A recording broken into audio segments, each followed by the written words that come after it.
Students of CBSE board class 10 class 12 बच्चों री evaluation के रिजल्ट्स मिलने शुरू हो गए हैं और आप सबको बड़ी हैरानी होगी कि जान कर कि कुछ बच्चों के मार्क्स बहुत ही ड्रास्टिकली बढ़ गए हैं, है ना। न्यूज़ में भी आपने सुना था कि कुछ बच्चों के वेरिफिकेशन में भी बहुत ज़्यादा बढ़ गए थे।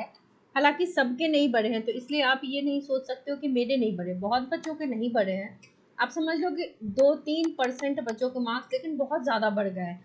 एक बच्चे का सोचो 70 मार्क्स इन टोटल बढ़ गया 3-3 सब्जेक्ट में।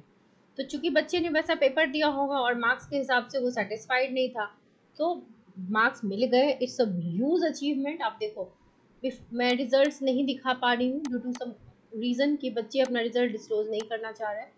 जैसे क्लास 12th का रिजल्ट है, 10th का भी आया नहीं है। इंग्लिश में चलो एज इट इज़, क्योंकि इंग्लिश में सीबीएसई ने किसी के मार्क्स बढ़ाए नहीं है। और उसका रीज़न ये है ना कि लैंग्वेज में दे हैव सेइंग कि नहीं इसमें हम नहीं बढ़ाएंगे, ये ठीक है। मान लो किसी पैराग्राफ में आपने 5 नंबर का लिखा भी है, लेकिन अगर टीचर ने 4 दे दिया है ना, तो इट इज़ स्टिल डिबेटेबल कि 5 मिलना चाहिए या 4। मैथ साइंस में क्या होता है कि अगर आपने टू द पॉइंट लिखा है तो वो मार्क्स मिलेंगे। अगर 4 स्टेप्स का क्वेश्चन है, मान लो कोई न्यूमेरिकल है, आपने गिवन लिखा है तो आपको हाफ मार्क्स देने हैं। आपने फॉर्मूला लिख दिया तो अगला हाफ मार्क्स आपको मिलना है।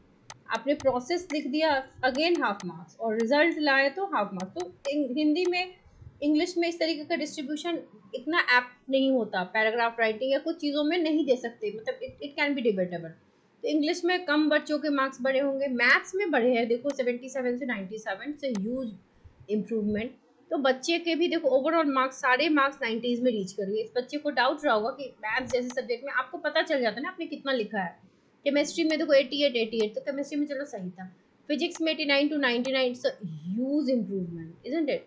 कंप्यूटर साइंस में 53 to 93। वैसे भी कंप्यूटर साइंस वगैरह आईटी में लगभग सभी बच्चों के 90 टच करते हैं। फिजिकल एजुकेशन ऐसे सब्जेक्ट्स में ना इतने 50s में मार्क्स फॉल नहीं करते, क्योंकि ये तो प्रैक्टिकल में ही आपके बहुत सारे मार्क्स आ जाते हैं। तो ये तो देखने से ही लग रहा है कि इसके मार्क्स बढ़ने चाहिए। तो ओवरऑल देखो कितना परसेंटेज इन्हांस हो गया, 14% की बढ़ोतरी हो गई। तो ये तो चलो एक केस है, लेकिन ऐसे बहुत से बच्चे जिनका 2 नंबर, 3 नंबर, 5 नंबर, 7 नंबर ऐसे बढ़ा है। But yes, not to everyone. कुछ बच्चों के रिजल्ट में ये भी आया है कि नो मिस्टेक फाउंड। कुछ बच्चों में आया है कि अभी प्रोसेस जारी है, और 12th वालों का आया है, 10th वालों का नहीं आया है।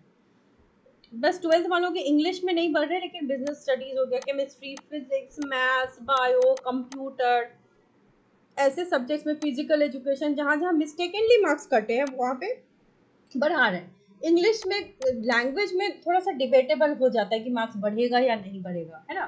तो 10th वालों का तो फॉर्म भी लेट फिलअप हुआ था, तो अभी चेकिंग नहीं हुई है। 12th वालों का पहले हो गया है, अभी भी कुछ बच्चों का अंडर प्रोसेस है।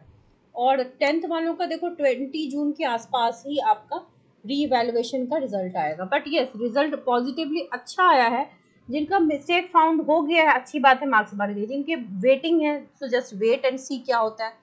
जिन बच्चों के नहीं बढ़े हैं, तो नथिंग टू वरी अबाउट। अगर आप पास हो, इम्प्रूवमेंट के लिए देख रहे थे, तो बेटा इट्स ओके, आप इम्प्रूवमेंट एग्जाम दे लो।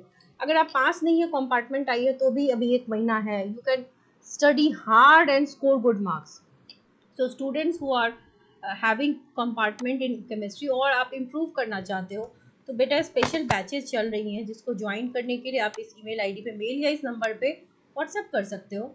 क्लासेस 3 से बढ़ा के 5 कर दी गई हैं, and the course fee has been reduced by 50%। It is only ₹1000 for the entire batch, जिसमें आपको काफ़ी कुछ मिलेगा। आपको सबसे पहले तो बेटा स्टडी प्लान मिल जाएगा। Then it's a zoom class, तो आपका 1-to-1 कम्युनिकेशन होगा, जैसे आप जो भी डाउट लेना चाहो पूछ सकते हो। लाइव क्लासेस तो मिलेंगी, साथ में रिकॉर्डेड लेक्चर्स मिल जाएंगे, ताकि आप भूल गए, कोई चीज़ समझ नहीं आई, कोई टेक्निकल ग्लिच था, क्लास में सुनाई नहीं दिया, तो आपको रिकॉर्डिंग्स आपके पास अवेलेबल होंगी।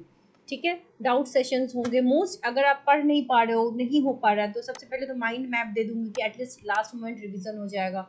देन एक्सपेक्टेड क्वेश्चंस की पीडीएफ सारे बच्चों को दे दी जाएंगी। एनसीईआरटी के क्यूएनएज आपको मिल जाएंगे, साथ में फॉर्मूला शीट दे दी जाएगी। इसके अलावा ऑर्गेनिक केमिस्ट्री का जो नेम रिएक्शंस है उसकी शीट मिल जाएगी, ग्राफ की शीट मिल जाएगी, न्यूमेरिकल्स की शीट मिल जाएगी। Everything you are going to gate.